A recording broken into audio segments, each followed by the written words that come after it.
যেমন মামা তেমন ভাগ্নে।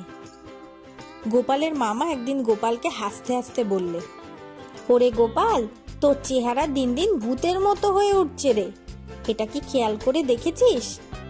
গোপাল মুচকি হেসে বললেন, কি করব বলো, শাস্ত্রেই তো আছে নরানাং মাতোপলক্রম, অর্থাৎ মাতুলের ধারায় তো ভাগ্নেই পায়।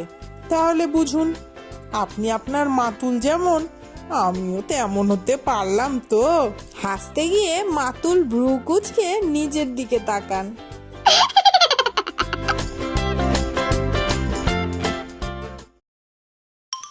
কাশিতে মৃত্যু। গোপাল মাঝে মাঝে হাত দেখে। এক বৃদ্ধ ভদ্রলোক তার ছেলেকে সঙ্গে করে গোপালের কাছে হাত দেখাতে গিয়েছিল। গোপাল বেশ কিছুক্ষণ পরীক্ষা করে বলল, আপনার দেখছি মশাই কাশিতে মৃত্যু। বৃদ্ধ ভদ্রলোকের কয়েকদিন পরে কেশে কেশে রক্তবমি করে অনেক কষ্ট পেয়ে মারা গেলেন।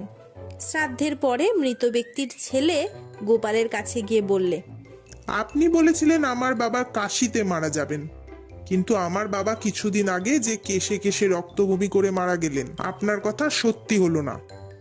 মৃত ব্যক্তির পুত্রের কথা শুনে গোপাল বললে, আমার গণনা মোটেই ভুল হয়নি, তোমাদের বুঝতে ভুল হয়েছে।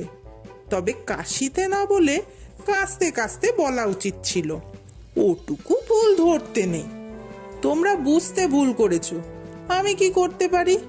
তোমরা ভুল করলে আমার কি দোষ?